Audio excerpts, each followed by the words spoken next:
A live look at the United States Supreme Court, which has struck down some of Donald Trump's sweeping tariffs.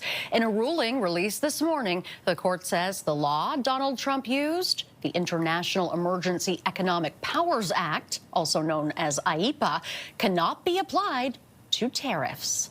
Let's bring in CTV News U.S. political analyst Eric Ham. Eric, thank you very much for being here. What could this possibly mean for Canada? Is it clear at this point? Oh, this is seismic because the tariffs that the president has used specifically on issues surrounding fentanyl, those tariffs now actually come off the table. Donald Trump cannot implement tariffs on Canadian goods as a result of this fentanyl. So those tariffs will actually be struck down. Now, tariffs surrounding aluminum, copper, and steel, those tariffs are actually allowed to stay in place. But nevertheless, this is a ruling that many thought would actually come down against the White House. It does make it very difficult for Donald Trump to implement what has been his signature economic plan, to implement tariffs on countries all across the world. And so what we're seeing now is this could actually neuter the president, not to mention many of the threats that we have seen from Donald Trump, particularly as it relates to Canada. Now, we do know also a number of companies have already begun suing for billions in return because these tariffs they believe have been illegal. The Supreme Court did not actually touch that issue, but given the fact that they have ruled against the president, we can expect that many companies as well as countries will continue to actually try to actually have those funds actually refunded to them. We do know that Justice Kavanaugh, who was actually one of the dissenters in this ruling, did actually touch on that issue, saying that if, in fact, this were to go through where Trump's tariffs were deemed unconstitutional, how, in fact, would the U.S. Treasury actually refund that money? They did not actually offer a blueprint on how to do that, but nevertheless, this is now going to be another issue that the courts may actually have to take up. Wow, this really opens a can of worms. What kind of response are you expecting to hear from Trump himself? I think the president will, of course, rail against the Supreme Court's decision. But we also know that the Trump administration was planning contingencies, recognizing that, in fact, the Supreme Court could rule against them on this issue.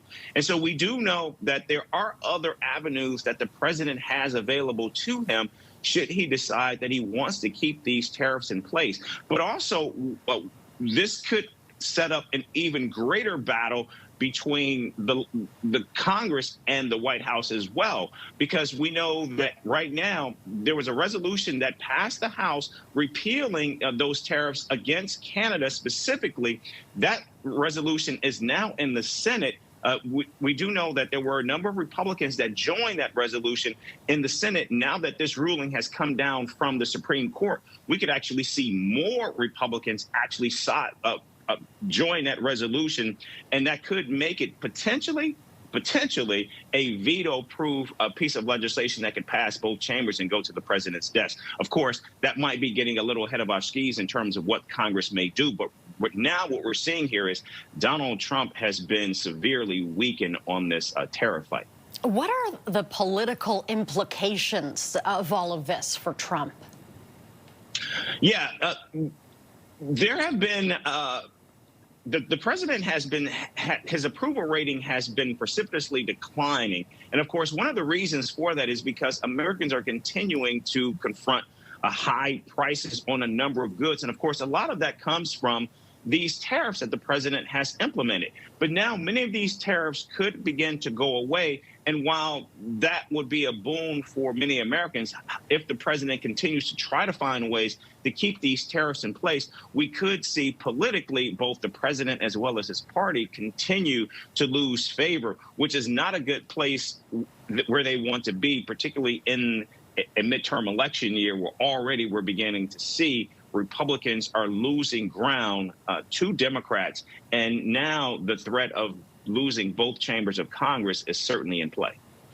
Very interesting. I'm just wondering about what kind of mess this could all make when you talk about those refunds and unclear what is going to happen for all of that, Eric.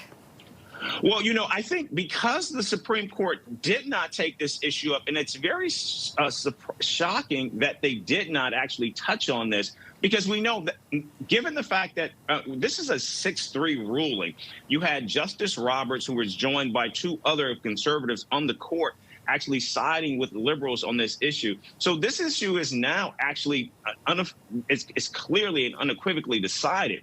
The fact that they did not actually take this issue up and actually go that additional step to actually award these refunds and was actually pretty confusing, because now we know the president or the White House is going to actually fight against returning any money from the Treasury as a result of this ruling. So this is going to be another fight that will certainly go to the courts, and the courts are going to have to adjudicate this. So the fact that they did not do it now, it's just inexplicable, because now it just means more fight for the president and an even bigger headache for him, particularly in the courts, to say nothing of what it means for him politically, where we're seeing the president now being rebuked by the Congress on these tariffs, and now another massive rebuke by the courts as well. It feels sometimes like Trump always finds a way to maneuver himself out of these kind of situations. Do you see him pulling any kind of maneuver here? I'm sure that right now the White House is looking at any number of executive options that he has available to him to try to keep these tariffs in place. President Donald Trump certainly is not going to simply walk away quietly. That's just not who he is. And because this has been the cornerstone of his economic and trade policies to be able to implement these tariffs. And we know that has been certainly a vehicle that he has used to try to court and gain leverage heading into these USMCA negotiations. But now the president has been completely stripped of this. And so I suspect that the administration will look for potential avenues and venues where they can try to implement these tariffs. But nevertheless, they are deeply, deeply unpopular with Americans. They create greater unpredictability for companies and corporations. And so it would be good if the president could move away from this, at least perhaps politically, but nevertheless, that's just not who Donald Trump is. You mentioned the upcoming USMCA negotiations. How will this impact those? Does it give Canada leverage? I think where Canada actually is hoping to gain leverage is with the Congress. As we have already seen, the temperature right now is moving in a direction where you have Republicans who simply are no longer wanting to see these tariffs implemented on, and have also made clear that they believe that USMCA is in fact a very effective trade pact between the United States and Canada, and they want to actually keep this in place. And so because Congress actually ratified the agreement back in 2018, they are certainly going to have a role to play in how it goes, and if the United States exit the agreement, or if in fact the United States stays in. And so I think what we're seeing here is that much now depends on actually what the president can do to sway Congress to his side, because right now what we're seeing here is the president has lost a key component in order to be able to continue to suggest that he will exit the agreement, now that we see that Congress simply does not want to see negotiate or trade or tariffs on Canada at this point. All right, and we are getting some reaction to this on this side of the border. Canada-U.S. Trade Minister Dominic LeBlanc responding on social media, Eric, and I'm just going to read you his response and have you react to it. So Dominic LeBlanc saying the United States Supreme Court's decision reinforces Canada's position that the IEEPA tariffs imposed by the United States are unjustified.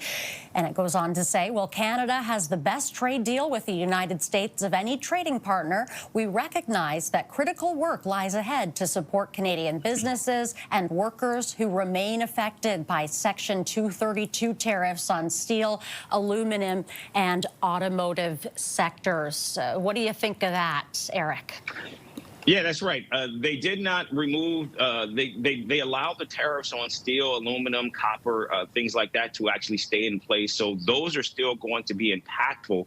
However, for the president right now, it is actually going back to the drawing board. But again, Congress is also watching this. And given the fact that we have seen the president attempting now in very desperate ways to try to keep the pressure on Canada. We know there has been issues surrounding dairy products that the president has certainly talked about. But again, the Gordie Howe Bridge. But this ruling by the courts, combined with House Joint Resolution 72 to repeal tariffs on Canada that passed the House last week, that is expected to move through the Senate when they return from their recess next week.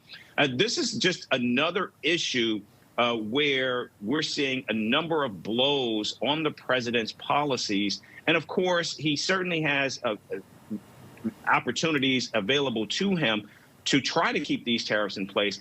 It's just going to be very difficult for him, to say nothing politically of what this means, because what we're seeing here is this is also making clear that there are growing cracks in Donald Trump's base.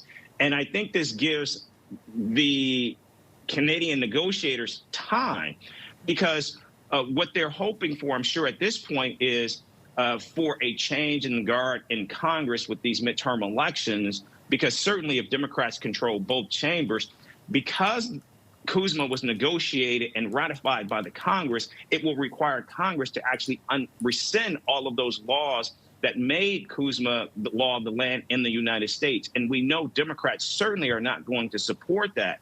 And so this gives negotiators an enormous amount of time. And I think that's what they're buying for, because certainly President Donald Trump, as well as his team, are now going to be focused on what they can do and how they can try to keep these tariffs in play for the foreseeable future. And as he mentioned, Eric, this does not include those tariffs on steel and aluminum from Canada. Does this in any way set up those tariffs being removed? No, not at all. And in fact, Donald Trump will certainly keep those in place. I think what we're seeing here right now is, I think the next fight will be on Treasury refunds and what that battle will look like, and how the president will attempt to try to take that on. We know next week is a major week for President Donald Trump. The State of the Union is taking place on Tuesday. And so given that we just got this ruling today, I suspect over the weekend, Donald Trump's speechwriters are going to be working feverishly to try to address this issue, because this is a massive, massive loss for the president, and this is something that's going to reverberate outside of Washington. So everyday Americans are going to be looking at this ruling and how it is going to impact them. Donald Trump is certainly going to want to talk about this, especially when he has a captive audience and nation watching. And so I suspect we will get some idea from the president on what the next steps will be when he addresses the country and the Congress next week during his State of the Union. All right. And once again, for anyone just joining us, the U.S. Supreme Court has ruled that the law Donald Trump used to impose certain tariffs on Canada cannot be applied to tariffs. We're going to continue to follow this breaking news. Eric, thank you very much for being here with us. Thank you. Take care.